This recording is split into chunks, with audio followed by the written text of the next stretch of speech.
I remember the exact second I realized something had slipped into my room. It was 2:13 a.m. The clock's faint red glow barely lit up the walls, but I heard its first soft whisper as clearly as if someone leaned in to speak my name. Asterisk, Eli slammed. The apartment door shut, deadbolt clicking like a gun trigger. Rain hammered the rusted window panes. The air inside was thick sour with old dampness and something metallic, like blood or pennies left too long in the mouth. He dropped his gear. Back. The floor felt colder than usual. The couch groaned when he sank into it. Exhaustion blurred his vision, but as his eyes drifted shut, a whisper rasped across the room. Eli. He sat up. Qua. Breath caught in his throat. Nothing, just the whine of pipes and the wind scratching at the window. He tried to laugh it off. Sleep deprivation, that's all. But a copper tint rose in his throat, like bile or blood. The wallpaper near the bathroom peeled back, revealing something beneath scratched markings, rows of them. Urdu script etched in charcoal. A prayer maybe, or a warning. His grandmother used to say, "Don't build over forgotten graves," or "The dead will remember you." The old tenants whispered of a child buried beneath the foundation, buried alive. Okay, they said, as punishment for stealing from the mosque. No body was ever found. The hallway light flickered, then popped. The sudden dark felt alive. It pressed in, cold and sticky, as if the air had skin. The walls pulsed slowly, wetly. From the corner, a voice sobbed, "I didn't mean to." Didn't need to. Then silence. He scrambled to the door. Locked. Chains rusted solid. His tongue tingled. Iron. His mouth filled with the taste of something wrong. Then, nothing. The lights returned. Calm. He let out a shaking breath. A knock. Just one dot from inside the coat closet. Slow. Heavy. He opened it. Empty. Then his phone buzzed. One new voicemail from his own number. Asterisk, Eli didn't sleep that night. Not really. He drifted, then snapped awake to the sound of breathing. Not his. Close to. Close. His blanket had been pulled halfway off. The air was sharp with rot, like spoiled meat thawing in a closed room. The clock read 3:07 a.m. again. He sat up. The shadows clung to the corners like mold. The radiator hissed, but beneath it came a murmur, lips pressed directly to his ear. "Why did you leave me?" He turned on every light. Nothing changed. The walls remained the same, sick, yellow, but they felt closer now, like the room was shrinking, breathing. The floorboards creaked, once, twice, slow and deliberate. He followed the sound to the bathroom. The mirror was fogged from the inside. When he wiped it, something stood behind him. He spun dot, empty dot, but the steam lingered, and scrawled in it were the words, "Still here." He stumbled back into the hallway, his foot crunching something under the rug. He lifted the corner, beneath it a child's shoe, burnt, and next to it, fragment of paper, a school worksheet, edges soaked in brown, answers scrawled in charcoal. Every word read, "He watches." Eli laughed, broken sound. He wasn't sure why. Maybe if he laughed, it wouldn't feel real. He made tea, chamomile, familiar, safe. The first sip was bitter. The second, dash iron. He spat into the sink. The water ran red. Panicked, he ran to the door. The lock turned. It opened. Fresh air. Freedom. He stepped out onto the landing. Froze. The hallway stretched to far like a tunnel. Endless. The neighbors' doors were gone. Only one remained. At the far end. Red. Slightly open. And from inside, it came a soft sound. A child's lullaby being sung backward. Asterisk. Eli didn't remember falling asleep, but he woke up screaming. His back was wet-soaked with sweat. Or something thicker. The bedsheet stuck to him. When he peeled it off, dark stains smeared his skin. The scent hit next iron, mildew, and something sweet rotten like old fruit. Left too long in a sealed trunk, his eyes darted to the mirror. Something was wrong. His reflection stared back too slowly, blinking a beat behind. His breath fogged the glass, but his reflection didn't dot it. Smiled.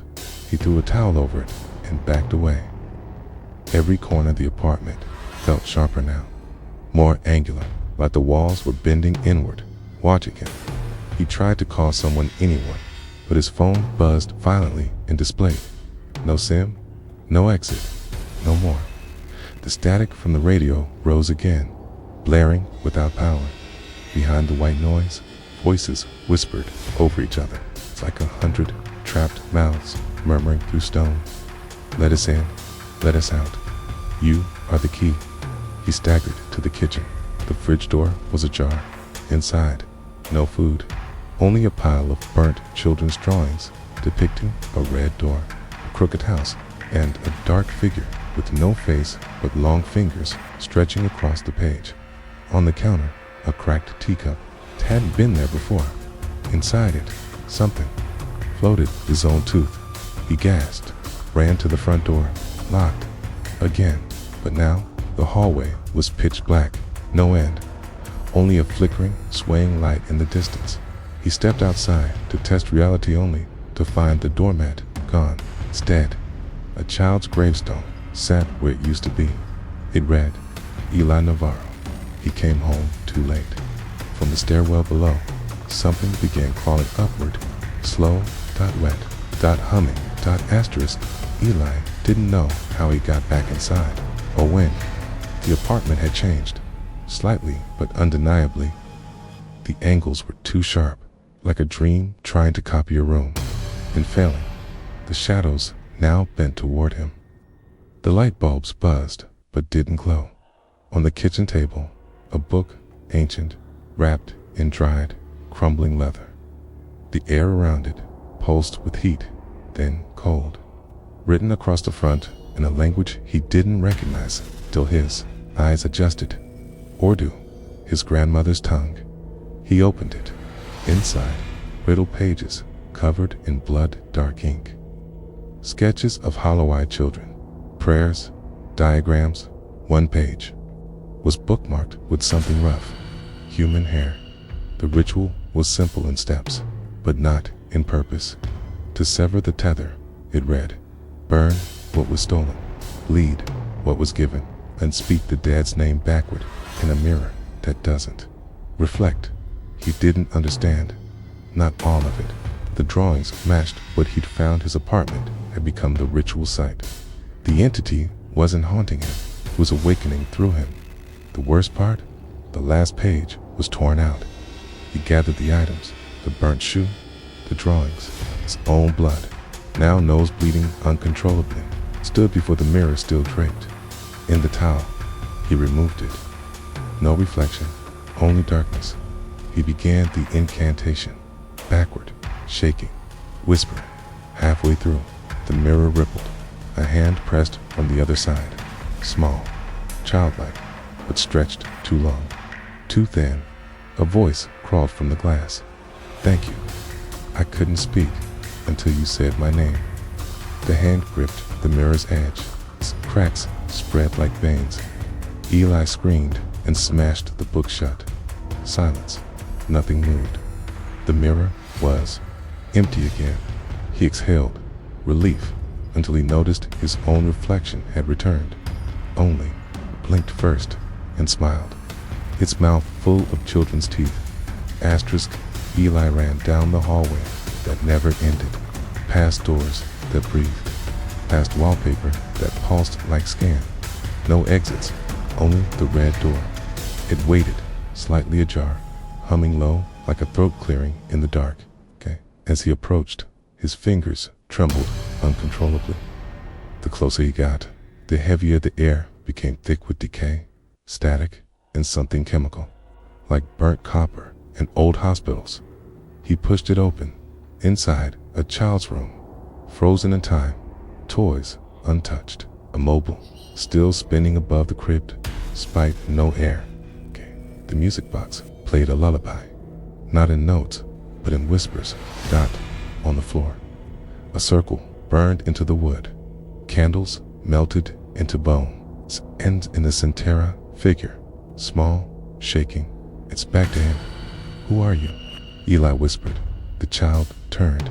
It had no face, only a torn canvas of stretched skin. Eyes burned out, mouth stitched shut. Its hand pointed to the wall, where newspaper clippings were nailed like warnings.